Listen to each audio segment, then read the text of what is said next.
চলো বেরিয়ে পড়ি ওই দীঘা সুন্দরী। কাছে পিঠে কোথাও হঠাৎ করে ঘুরতে যেতে ইচ্ছে হলে দীঘা সবচেয়ে কাছের এবং প্রিয় জায়গা আপামর বাঙালির কাছে। তো আমরা গত 10ই মে সকালবেলা বাড়ির সামনে থেকেই তোমরা যে ট্রাভেলার গাড়িটা দেখলে সেই 26 সিটের ট্রাভেলার গাড়িতে করে দীঘার উদ্দেশ্যে রওনা দিয়েছিলাম। আমরা ভোর 6:30টার সময় বেরিয়েছিলাম এবং প্রথমে আমরা সোজা দক্ষিণেশ্বর হয়ে কোলাঘাট হয়ে গেলাম। দক্ষিণেশ্বর থেকে আমাদের সাথেই দুজন গেছিলেন, তারা উঠলেন। তারপর আমরা এই রেস্টুরেন্টটিতে চলে এলাম। কোলাঘাটে ঢোকার আগেই হাতে পড়বে রেস্টুরেন্টটা। এখানে বিভিন্ন মানুষ আমরা ছিলাম, তারা বিভিন্ন রকম খাবার, যেমন ধোসা, কেউ লুচি তরকারি, তারপরে কেউ ইডলি, কেউ স্যান্ডউইচ, এ সমস্ত অর্ডার করলো। খাওয়া দাওয়া চলছিল, সকলে মিলে বেশ হৈ হৈ করে আমাদের ঘুরতে যাওয়ার প্রথম পর্ব শুরু হলো। সমস্ত এখানে যারা রয়েছে, আমার কাকু কাকিমা, আমার পিসি পিসামশাই, আমার দিদি, আমার বাড়ির সবাই, আমার মা বাবা, আমার শাশুড়ি মা, আমি, আমার হাজবেন্ড, আমার মেয়ে, এই করতে করতে সবাই মিলে আনন্দ করে গান শুনতে শুনতে আস্তে আস্তে ধীরে ধীরে দীঘায় পৌঁছেই গেলাম। ঢোকার মুখেই তোমরা গেটটা দেখতে পেলে। এবার আমরা ধীরে ধীরে এগিয়ে চলেছি। মনে এক অপূর্ব উত্তেজনা, সেই চেনা পথ।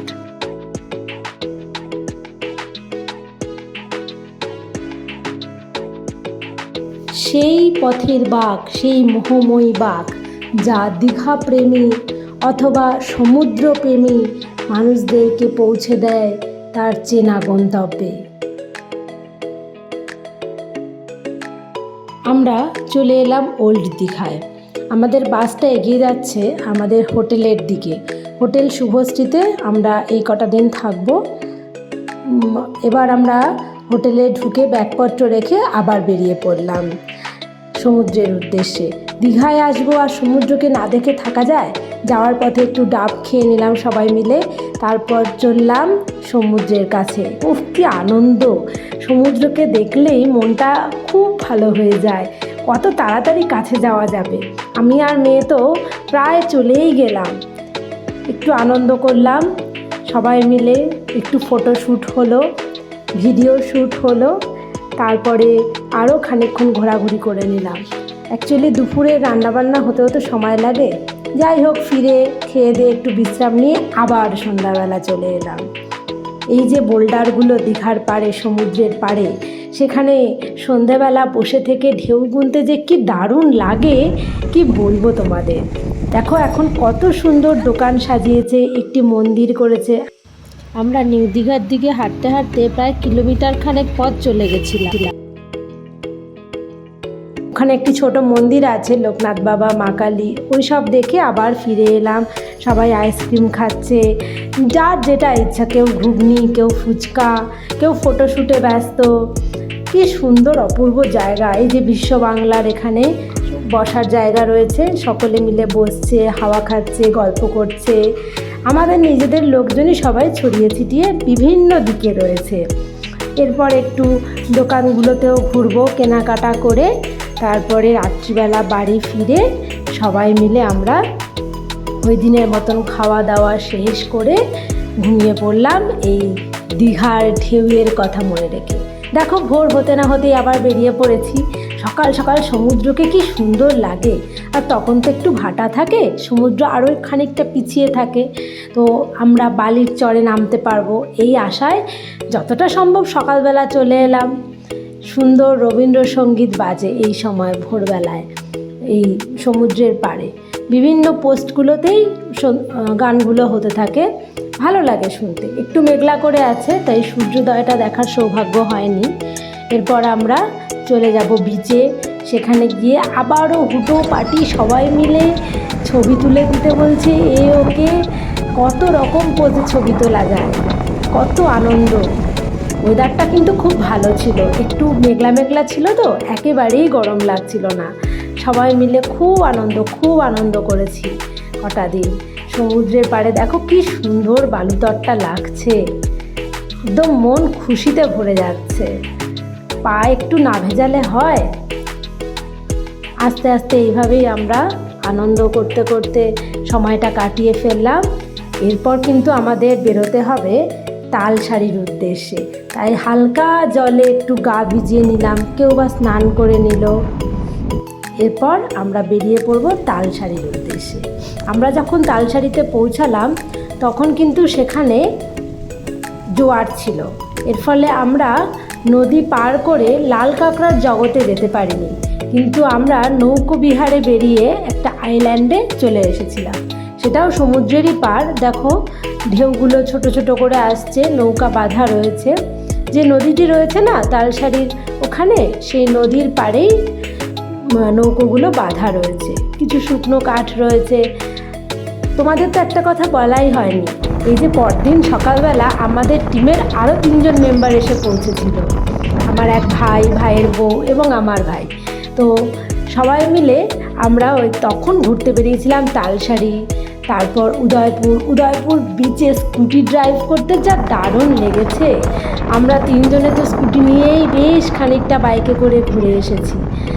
আমি স্কুটি চালাই টুকটাক, কিন্তু সমুদ্রের পাড়ে স্কুটি চালানোর যে অভিজ্ঞতা আমার এবার হলো সে এক অবর্ণনীয়। আর যখন স্কুটি করে যাচ্ছিলাম চারপাশ থেকে সমুদ্রকে দেখতে একেবারে দারুণ লাগছিল, যেন রূপলি পর্দার ছবি।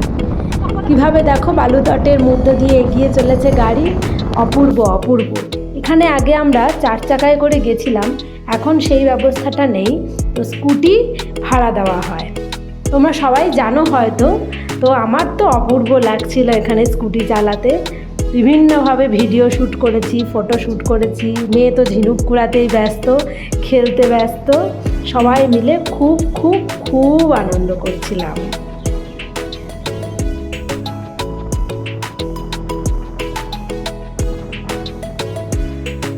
বৃষ্টির মধ্যেও সন্ধ্যাবেলা আমাদের বেরোনো কিন্তু বাদ যায়নি। মেয়ে ঘোড়ায় চলল, আমরা একটু ঘুরে ফিরে দোকানগুলো দেখলাম, বসলাম, এটা ওটা খেলাম। বৃষ্টি আসলেই দোকানের মধ্যে চলে যেতাম।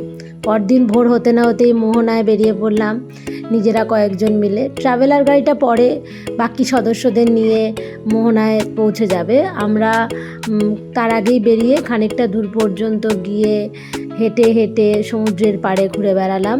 ভালোই লাগছিল সবাই মিলে ভোরবেলা একসাথে ঘুরে বেড়াতে। এই সমস্ত ভিডিও, নানা রকম ফটোশ্যুট চলছিল, যে যার মতন আনন্দ করে বেড়াচ্ছিল। মোহনা মানেই মাছ। সমুদ্রের পাড়ে জেলেরা যে জাল বিছিয়ে রাখে, সেখানে কিছু কুচে মাছ ধরা পড়েছে, কিছু অচেনা মাছও ধরা পড়েছে। আমরা সেগুলোই দেখতে দেখতে এগিয়ে গেলাম। এই মাছটি বড্ড অচেনা। এরপর আগের দিন ঠিকমতো ঘোড়ায় চড়ার আনন্দ পায়নি বলে পরদিন সকালে আবার বাবার সাথে ঘোড়ায় উঠে গেল মেয়ে। আমরা হাঁটতে হাঁটতে এগিয়ে চললাম। ওই দূরে মোহনা দেখা যাচ্ছে। এরপর মোহনায় যে সেতুটা করা আছে তার উপর দিয়ে হেঁটে হেঁটে আস্তে আস্তে মাছের বাজারের দিকে আমরা এগিয়ে গেলাম। যাওয়ার পথে এখানেও কিন্তু অনেক রকম দোকানের পসরা বসেছে। এবার বিভিন্ন রকম মাছের ছবি। তোমরাও চেনো সব মাছ, নিজেরাই একটু উপভোগ করো।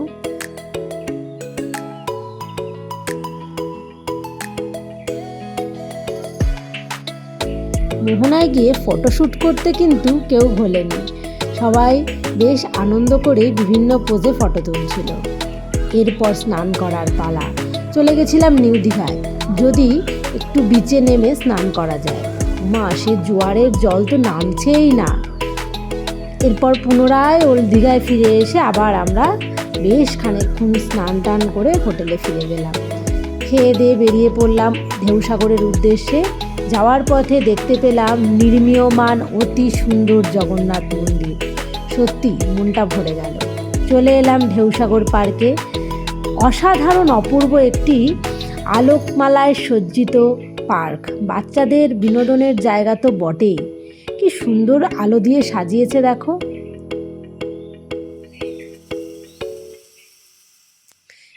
গাড়ি রয়েছে একটা বড় ট্রেনের মতো, সবাই মিলে এগিয়ে যাওয়ার জন্য। বোটিংয়ের জায়গা রয়েছে, বাচ্চাদের খেলার গাড়ি চালানোর আলাদা জায়গা রয়েছে, দুজনে মিলে চালানোর সাইকেলও রয়েছে। রয়েছে রেস্তোরাঁ।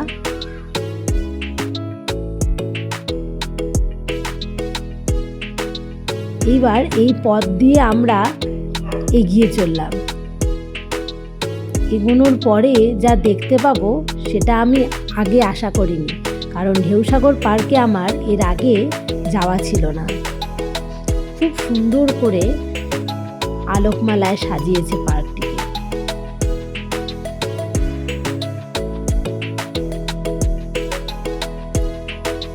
এই সেতুটি পার হয়ে ওপারেই দেখতে পেলাম সমুদ্র। এটা আমি ভাবিনি, সমুদ্রের পাড়ে ঢেউসাগর পার্ক এত সুন্দর করে গড়ে উঠেছে আমার ভাবনারও বাইরে ছিল। হাঁটতে হাঁটতে আমরা সমুদ্রের পাড়েই চলে এলাম। ওখানে খানিকক্ষণ ঘোরাফেরা করলাম কিছুক্ষণ।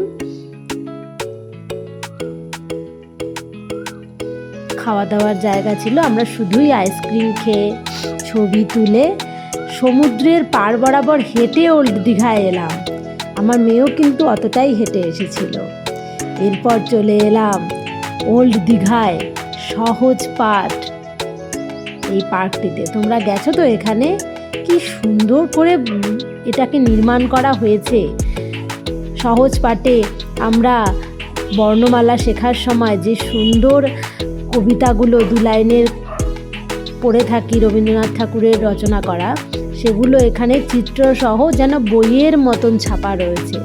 কি যে অপূর্ব ভালো লাগলো, মুগ্ধ হয়ে গেলাম রবি ঠাকুরকে এখানে এই ধরনের সম্মানিত করার জন্য।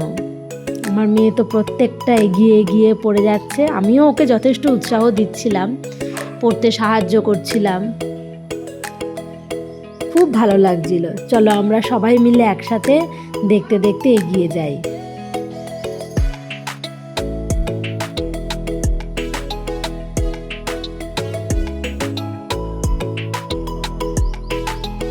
এরপর পশ্চিমবঙ্গ সরকারের কিছু প্রকল্পের ছবি রয়েছে এখানে, বাউল শিল্পীদের মূর্তি রয়েছে, সুন্দর সেলফি জোন রয়েছে, রবি ঠাকুরের স্ট্যাচু তো আছেই।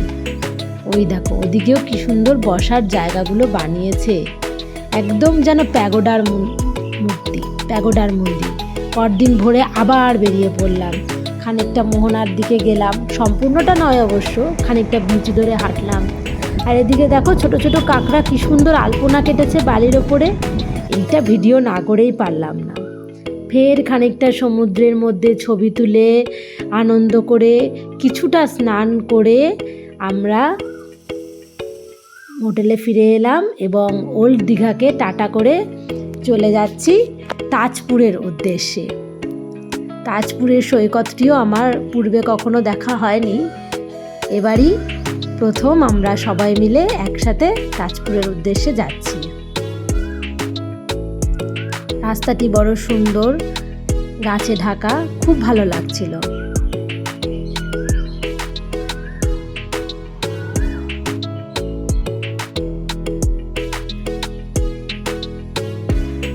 চারপাশটা অত্যন্ত ফাঁকাও বটে, প্রায় জনহীন বললেই হয়। কিছু কিছু গাড়ি দেখা যাচ্ছে, কিন্তু বসতি নেই সেভাবে।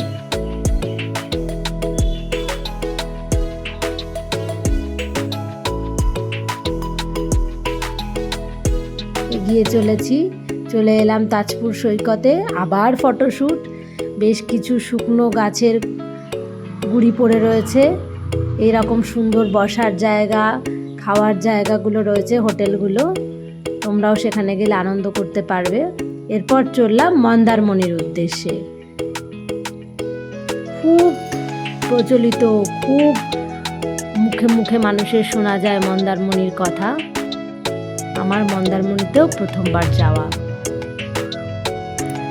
এই ব্রিজ বানানো জায়গাটা আমার কিন্তু খুব সুন্দর লেগেছে, তাই ভিডিও না করে পারিনি। দূরে বালির চর দেখা যাচ্ছে।